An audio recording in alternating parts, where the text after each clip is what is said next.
Crazy for Christ. Belum Kristen kalau belum pernah gila untuk Kristus. Kisah Revival Zoe 1965 bagian 5. Anak Raja Wali tidak akan pernah menjadi Raja Wali yang sesungguhnya jika ia hanya tinggal di dalam sarang. Ia harus menemukan kehidupannya dan karakter alaminya di luar sarang, di angkasa bebas. Di sanalah ia belajar terbang, menemukan kesukaan di tempat tinggi, terbang mengatasi badai. Raja Wali muda belajar terbang di luar sarang. Seekor Raja Wali dewasa yang berpengalaman tidak akan membiarkan anaknya menjadi tua di dalam sarang. Untuk membuat anaknya dewasa, dia harus melatih anaknya terbang di angkasa bebas, mencari pengalaman hidup bersama Bapa surgawinya. Semoga kisah hidup para revivalis ini boleh memberi motivasi pada anak-anak Raja Wali suci untuk berani keluar sarang, mencari pengalaman hidupnya bersama Bapa surgawi, pencipta alam semesta. Yesaya 6 ayat 8, siapakah yang akan kuutus dan siapakah yang mau pergi untuk aku? Maka sahutku, ini aku, utuslah aku. Matius 24 ayat 14.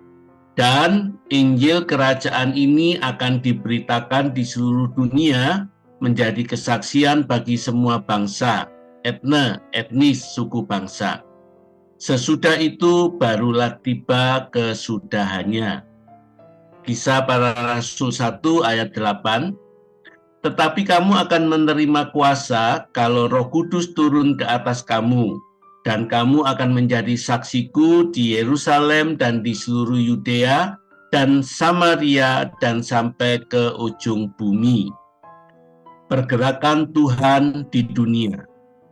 Tuhan terus melawat manusia ciptaannya dari waktu ke waktu seperti gelombang ombak di lautan untuk menyempurnakan gereja Tuhan dan menyelesaikan rencananya atas dunia. 1946 Juni terjadi revival di North America. 1946 Februari terjadi revival di Saskatchewan, Kanada. 1949 Oktober terjadi revival di Hebrides Island, Scotland. 1951 Juni terjadi revival di Citibel, Argentina. 1954 April terjadi revival di Nagaland, India. 1960 April terjadi revival di Vanuatu, North America. 1960 Mei terjadi revival di Jardelings, India. 1962 Agustus terjadi revival di Santo Vanuatu. 1965 September terjadi revival di Soe, Timor. Ya, 1967 Februari terjadi revival di Pittsburgh. Ya, 1968 Juni terjadi revival di Brisbane, Australia. 1970 Februari terjadi revival di Wilmore, Kentucky. 1970 Juli terjadi revival di Solomon Islands. 1971 Oktober terjadi revival di Saskatoon, Kanada. 1973 September terjadi revival di Engadine. 1973 September terjadi revival di Phnom Penh, Kambodia, dan lain sebagainya. Pergerakan Tuhan di bumi Indonesia. Menengok ke belakang, sejarah kekristenan mencatat banyak terjadi pergerakan Tuhan di tengah bangsa Indonesia. Pergerakan Tuhan dekade 1960. Terjadi pergerakan Tuhan yang sangat dahsyat pada jemaat Protestan tradisional Gemit di SUE NTT. Ceritanya menyebar sampai ke mancanegara. Pergerakan Tuhan dekade 1970. Terjadi pergerakan Tuhan yang sangat spektakuler di kalangan gereja Tionghoa dan Protestan GKI. Gerakan ini dikenal dengan nama Peniel, meluas ke berbagai kota dalam dan luar Jawa. Pergerakan Tuhan dekade 1980.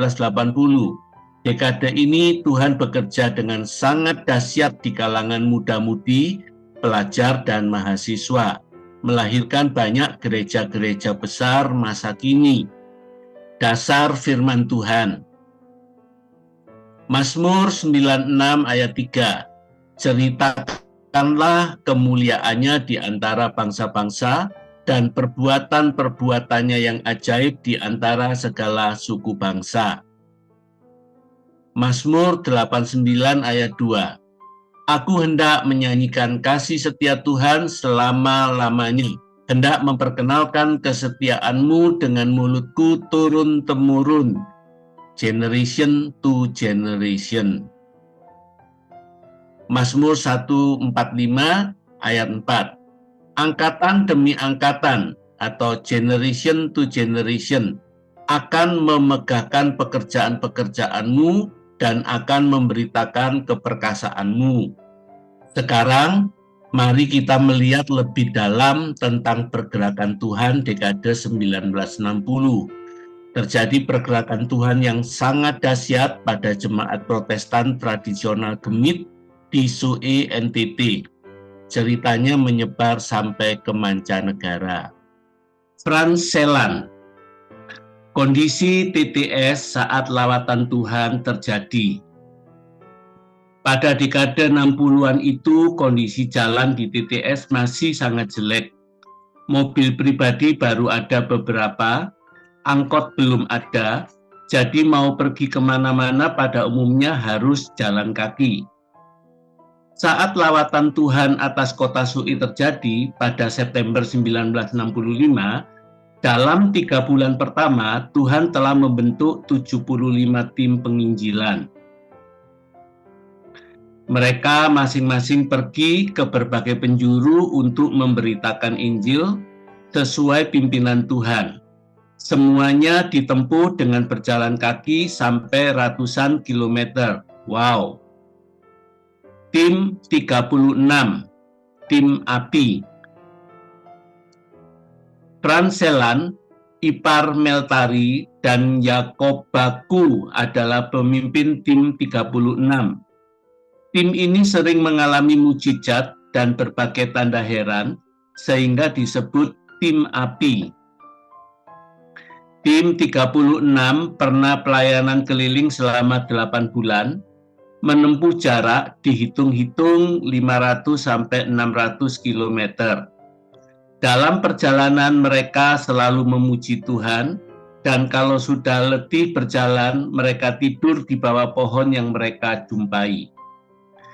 Banyak pengalaman hidup bersama dengan Tuhan yang mereka alami, seperti banyak yang sakit pakai tongkat disembuhkan, tongkat-tongkat dilepaskan, dan mereka berlari-lari penuh sukacita.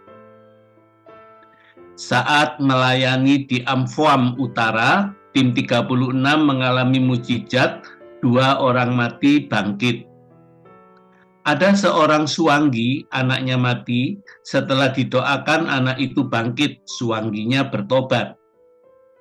Frans Celan pernah berkhotbah 3 hari 3 malam, tidak makan dan tidak minum.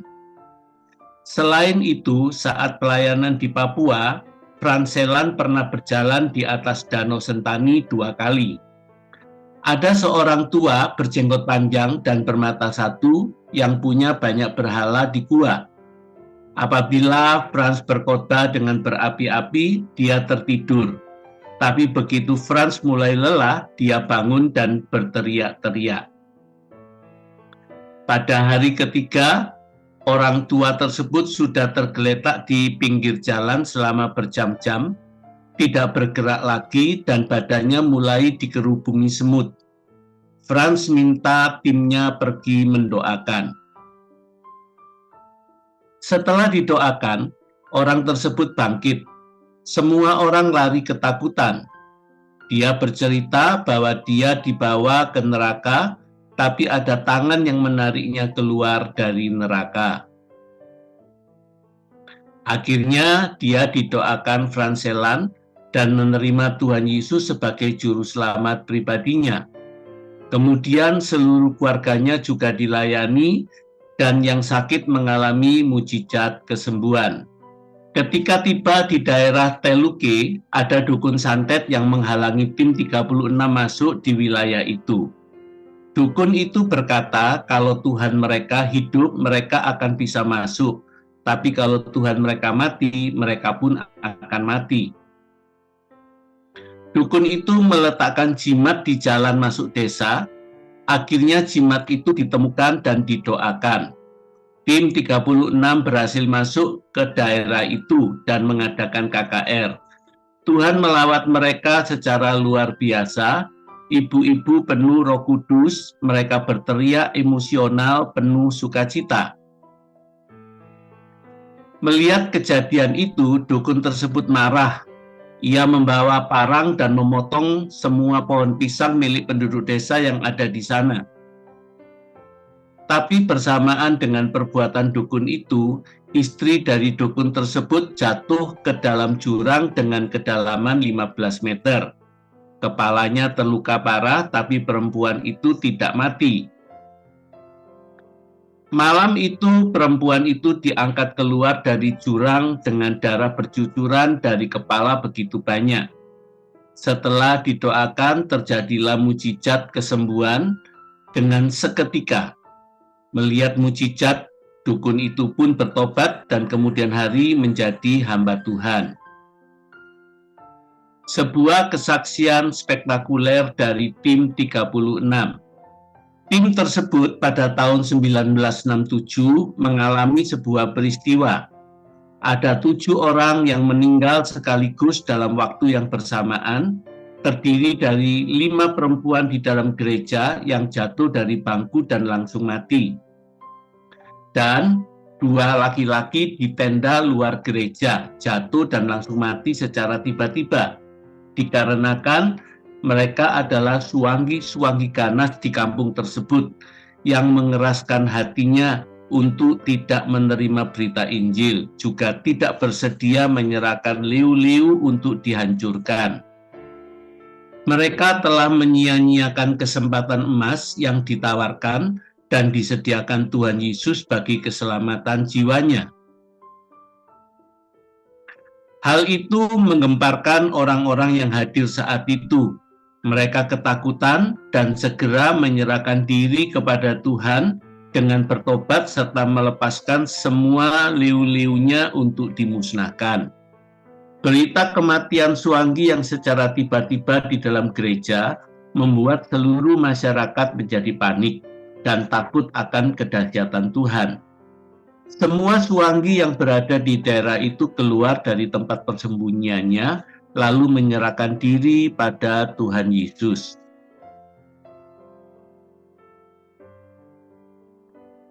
Penumpang gelap di atas kapal tongkang. Kisah ini terjadi pada tahun 1967. Franselan adalah seorang guru yang sederhana. Suatu kali Tuhan menyuruhnya ke Surabaya untuk mendoakan seorang anak Tuhan yang sakit kritis. Meskipun belum pernah tahu Surabaya, Franz mau belajar taat. Ia berjalan kaki 3 hari 3 malam ke Kupang. Sampai di pelabuhan Kupang, dia bertanya, "Sekarang saya harus kemana Tuhan?" Lalu Tuhan tunjukkan sebuah kapal tongkang, kapal barang. Ia naik mencari tempat untuk beristirahat dan tertidur kecapean. Di tengah laut, Franz tertangkap Abika sebagai penumpang gelap dan dibawa ke hadapan kapten kapal. Disaksikan banyak Abika, kapten bertanya, "Kamu siapa? Kenapa naik kapalku tanpa izin? Siapa yang nyuruh?" Franz menjawab dengan polosnya, "Aku Franselan, naik kapal ini karena disuruh Tuhan." Jawaban Franz membuat kapten emosi dan makin marah. "Kurang ajar orang ini. Sudah naik kapalku tanpa izin, tidak bayar pula. Sekarang bahkan bawa-bawa nama Tuhan." Ternyata kapten kapal ini orang Kristen Manado. Kapten kapal lalu pura-pura mengancam akan melemparnya ke laut. Saat itu baru terjadi pemberontakan G30 SPKI. Situasi masih kacau balau, segala kemungkinan memang bisa terjadi. Franz mengira ancaman itu serius, tapi daripada ketakutan lalu mengiba-iba minta ampun, ibarat terpidana mau dieksekusi mati, Franz ajukan permintaan terakhir, mau berdoa dulu. Kapten kapal mengizinkan karena ia ingin mendengar apa yang Franz doakan. Ternyata Franz tidak berdoa untuk keselamatan dirinya sendiri. Ia tidak berdoa minta pertolongan Tuhan, dia justru mendoakan kapten kapal. Saat berdoa, mendadak Franz mendapat pernyataan Roh Kudus. Franz berkata, "Kapten, kamu harus bertobat. Dalam keluarga kamu tampak sebagai suami dan bapak yang baik. Dalam lingkungan engkau dihormati, namun sesungguhnya kamu punya banyak simpanan. Di kota ini si A, di kota itu si B." Semuanya disebutkan Franz dengan gamblang. Kapten sangat terkejut. Ia menjadi pucat dan malu. Selesai berdoa, Franz membuka matanya. Ternyata kapten kapal itu sedang berlutut dan menangis di hadapannya. Kapten memanggil Franz, "Pak Pendeta," dan meminta Franz mendoakan dirinya. Kebangunan rohani di atas kapal tongkang. Setelah itu, kapten mengajak Franz ke kamarnya dan meminta pendeta Franz tidur di atas ranjangnya. Awalnya Franz menolak karena kamar terbaik di kapal itu milik kapten. Ia minta kamar yang lain saja. Tapi kapten berkata, "Pendeta Franz, saya adalah penguasa kapal ini, jadi saya bebas pilih kamar mana saja. Pak Pendeta, tidurlah di kamar ini, biar saya yang pindah kamar." Karena masih sangat capek, maka Franz segera tertidur lelap. Saat bangun, ia terkejut dan lompat dari ranjang, karena kapten kapal ternyata tidur di lantai pakai tikar. "Kapten, kenapa kamu tidur di sini?" Kapten bangun lalu berkata, "Pak Pendeta, kapal ini berlayar ke Surabaya butuh waktu seminggu. Bisakah Pak Pendeta buat ibadah setiap malam dengan para ABK agar mereka juga boleh bertobat?" Rupanya kapten kapal pintar juga. Ia ingin semua ABK ikut bertobat agar kabar dirinya punya banyak selingkuhan tidak tersebar keluar. Hahaha. Akhirnya di atas kapal itu diadakan ibadah kebangunan rohani setiap malam sampai kapal itu berlabuh di Surabaya. Akibatnya terjadilah pertobatan besar-besaran di antara ABK kapal. Tuhan kita ternyata humoris juga. Menjelang Surabaya, Franz mendapat mimpi melihat sebuah mobil kotak mungil seperti kotak sabun. Ia bertanya pada Tuhan, apa maksudnya? Dan Tuhan menjawab bahwa mobil itulah yang akan menjemputnya setibanya di Pelabuhan Tanjung Perak, Surabaya. Nah, seperti inilah. Pada sisi yang berbeda, Tuhan juga berbicara lewat mimpi pada seorang pengusaha Kristen bernama Hari Gera di daerah Pucang Anom, Surabaya, untuk menjemput Franselan di Tanjung Perak. Tuhan memberitahu pada Hari Gera nama kapal dan jam kedatangannya, juga gambaran orang yang akan dijemputnya. Saudaraku, Tuhan kita adalah Bapa yang baik dan humoris. Pada Franselan, ia beri penglihatan mobil kotak sabun. Sementara pada Hari Gera, dia beri penglihatan wajah Franselan. Gak nyambung kan? Itulah humorisnya Tuhan kita. Dengan penuh ketaatan, Hari Gera pergi ke pelabuhan Tanjung Perak pada waktu yang ditentukan. Dan persis ketika kapal berlabuh, ada banyak orang yang turun dari kapal. Hari Gera kebingungan. Orangnya yang mana Tuhan? Wajahnya mirip semua. Lalu tampak ada seorang pria turun dari kapal sambil matanya mengawasi setiap mobil. Kemudian Franselan keluar dari kerumunan penumpang kapal dan mendekat ke mobil Mazda tahun 1960-an yang berbentuk kotak sabun. Nah, ini Mazda kotak sabun.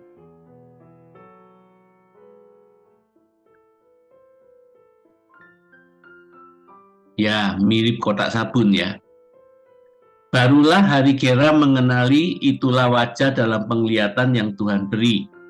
Sayang, saat Hari Gera mendekat mau menyalami Franz yang belum mengenalinya, justru berjalan terus menuju mobil Mazda kotak di parkiran. Hahaha.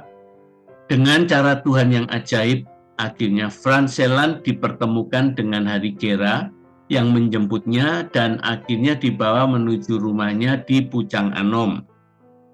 Mendoakan anak Tuhan sakit bernama Samuel Huan. Franselan tinggal di rumah Hari Gera beberapa hari sambil menceritakan tugas Tuhan menyuruhnya ke Surabaya untuk mendoakan seorang anak Tuhan yang sedang menderita sakit keras tanpa harapan. Hari Gera bertanya, siapa namanya, di mana alamatnya, di rumah sakit mana? Jawaban Franz sama, tidak tahu Pak. Hari Gera pusing juga mendengar jawaban itu. Akhirnya ia berkata, baiklah Pak Franz, pasti capek, jadi perlu istirahat dulu. Dan nanti setelah saya pulang dari kantor, baru saya antar Anda cari orang sakit itu. Orang dusun tinggal di rumah orang kaya di tengah Surabaya, sementara tuan rumah kerja di kantor. Tentu saja membuat Franselan tidak nyaman sehingga dia berdoa, Tuhan, aku mau cari orang sakit itu sekarang saja. Biarlah Tuhan yang tuntun saya ke tempat dia berada. Tuhan memberitahu Franselan nama orang sakit itu Samuel Huan. Franz pamit pada pembantu yang ada di rumah itu, lalu berjalan kaki mengikuti pimpinan Tuhan. Belok kiri, lalu kanan, lurus, belok lagi, kanan, kemudian ke kiri, lalu lurus lagi, demikian seterusnya. Dari Pucang Anom berjalan kaki dengan tuntunan Tuhan, akhirnya Franz tiba di rumah sakit Darmo. Dia lalu bertanya di kantor informasi, apakah ada pasien sakit bernama Samuel Huan? Dan jawabannya, tidak ada. Tuhan tidak mungkin salah, jadi Franz tetap ngotot, tolong diperiksa lagi. Dan jawabannya tetap tidak ada. Terjadilah sedikit perdebatan. Lalu datanglah suster kepala, Suster Gan, seorang Katolik, memberi penjelasan. Pasien terdaftar dengan nama Samuel Huan memang tidak ada. Tapi di sini ada 3 pasien terdaftar dengan nama Samuel. Kalau Bapak mau, biar saya antar ketemu mereka satu persatu. Karena kebaikan suster kepala, akhirnya Franz sampai juga di depan kamar Samuel Gamaliel yang punya nama Tionghoa Samuel Huan.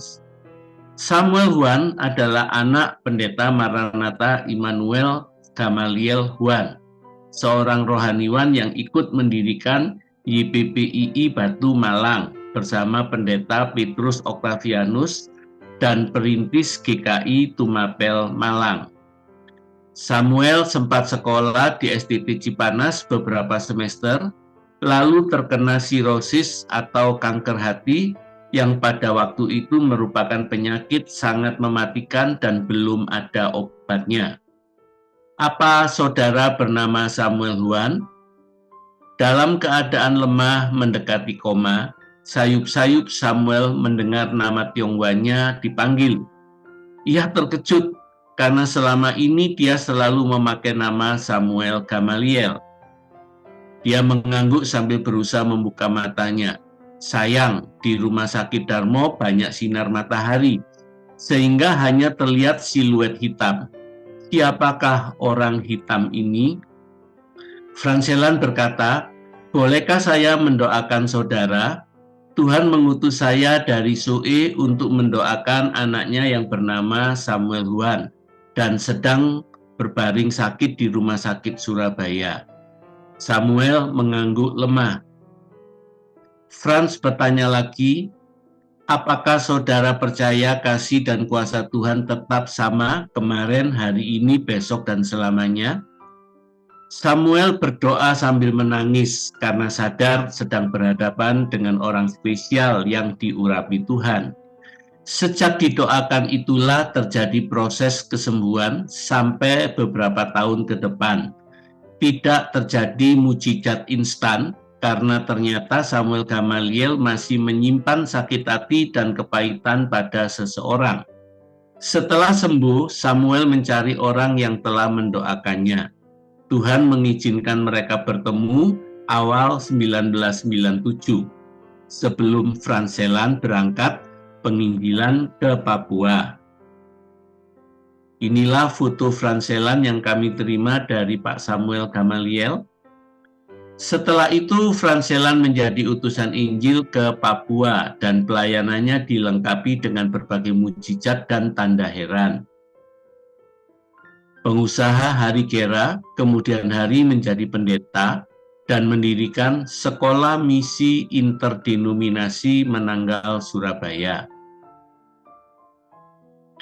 Inilah Samuel Huan Gamaliel yang didoakan oleh Franselan dan jadi tokoh pergerakan yang akan datang. Setelah sembuh, Samuel Gamaliel membawa banyak hamba Tuhan melayani di Soe, TTS, NTT. Berjalan di atas Danau Sentani. Danau Sentani, Papua.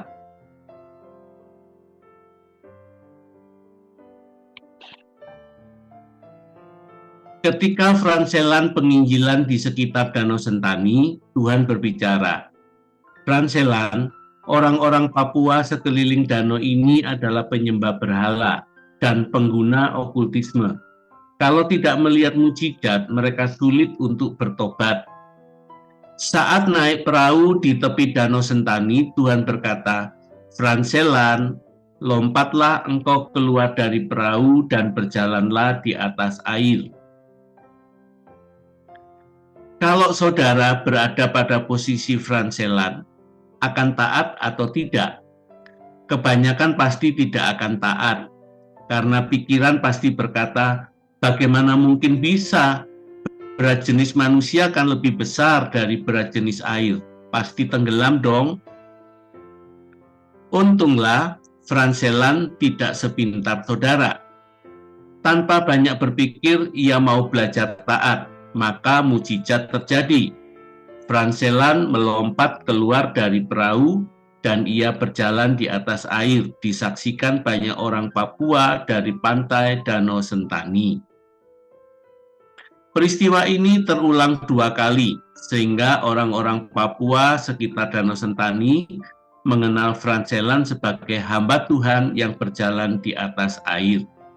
Mereka mendengar Injil dan banyak yang diselamatkan. Kebangkitan orang mati.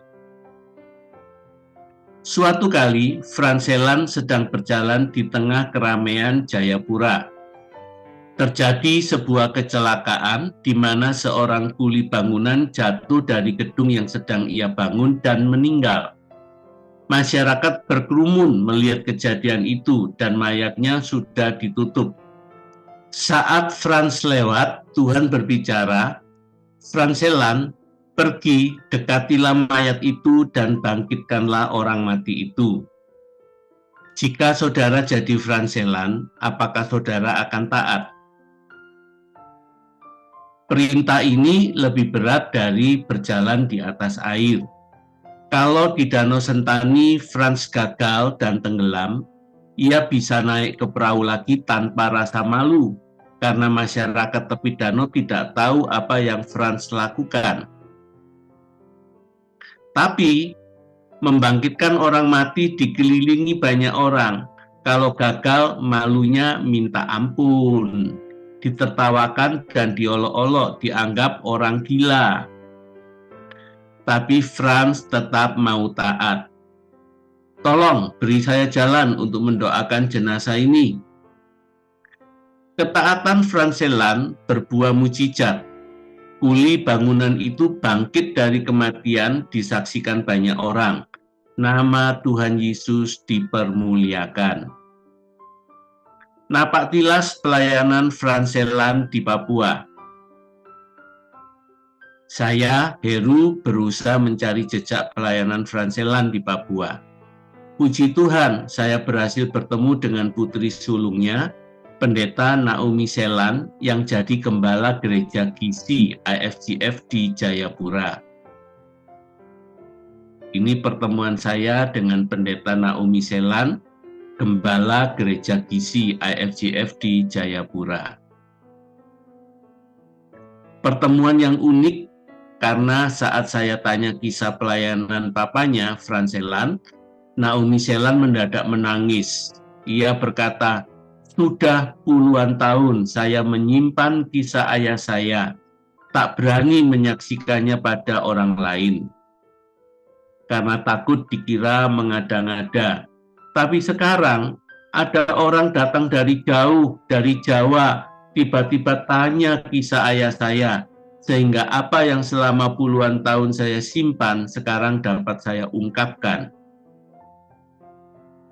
Setelah Naomi Celan bercerita, ganti saya bercerita apa yang telah saya dengar dari banyak sumber.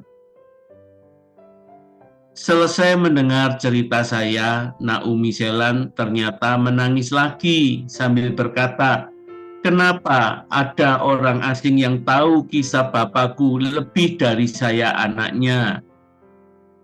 Membangun gedung gereja besar hanya dalam 1 bulan.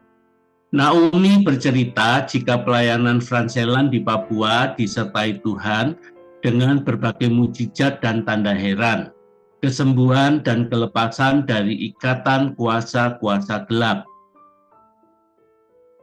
Sementara Naomi Celan sendiri selain menjadi gembala sidang, juga mengembangkan pelayanan di tengah masyarakat. Melayani mereka yang kecanduan narkoba, pelaku kriminal, free sex, free love, pergaulan bebas, dan memberi pendidikan gratis di antara orang-orang miskin. Pada tahun 1974, Franz Celan disuruh Tuhan untuk mendirikan sebuah gedung gereja. Saat itu hanya ada tanah lapang yang luas, tapi tidak ada bahan-bahan untuk membangun. Setelah gambar rencana, lokasi, dan persiapan dilakukan, tibalah saat peletakan batu pertama. Mengikuti tradisi komunitas Kristen Papua, maka dibuatlah undangan peletakan batu pertama pada berbagai gereja dan hamba-hamba Tuhan sekitar Jayapura. Saat membuat undangan, Tuhan berbicara pada Franz agar mencantumkan juga undangan peresmian gedung gereja itu 1 bulan kemudian. Sebuah perintah yang luar biasa aneh dan tidak masuk akal. Bagaimana mungkin mendirikan sebuah gedung gereja cukup besar hanya dalam waktu 1 bulan? Tapi Franz Celan tetap memilih untuk taat. Biasanya orang membangun gedung gereja tahu awalnya, tidak tahu akhirnya. Seringkali butuh waktu belasan, bahkan bisa puluhan tahun. Komunitas Kristen Jayapura gempar. Tak pernah ada undangan pembangunan gereja seperti ini. Pasti Pendeta Franz Celan sudah gila. Ada dana sebagian, pembangunan berjalan. Dana habis, pembangunan berhenti dulu sampai ada dana terkumpul lagi. Jadi kapan selesainya jarang ada yang tahu. Komunitas Kristen Jayapura gempar. Tak pernah ada undangan pembangunan gereja seperti ini. Pasti pendeta Frans Celan sudah gila. Undangan peresmian ini hanya berjarak 1 bulan.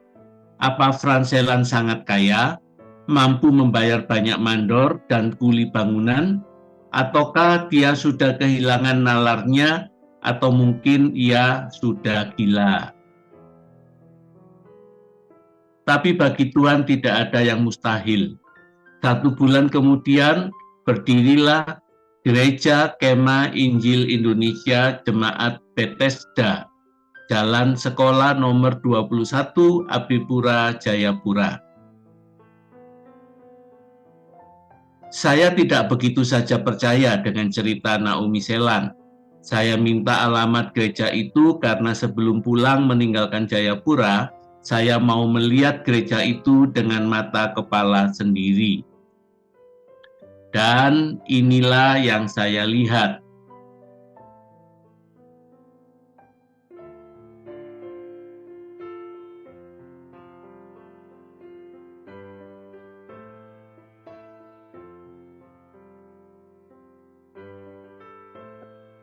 Gereja Kemah Injil Indonesia Jemaat Bethesda.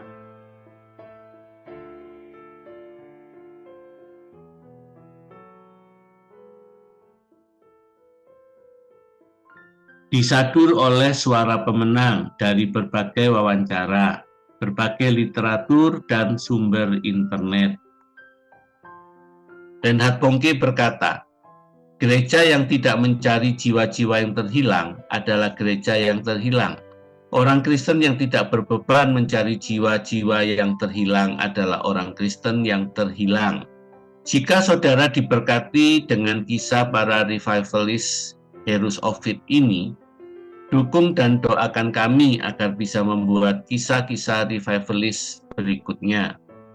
Donasi BCA 555-033-2436 atas nama Heru Chandra Mulya, kode HOF.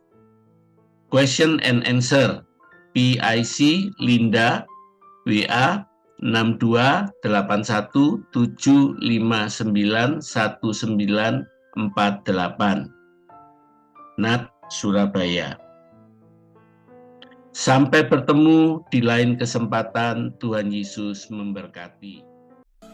Jika saudara diberkati dengan tayangan ini, silakan subscribe, like, komen, dan share sebanyak-banyaknya. Terima kasih.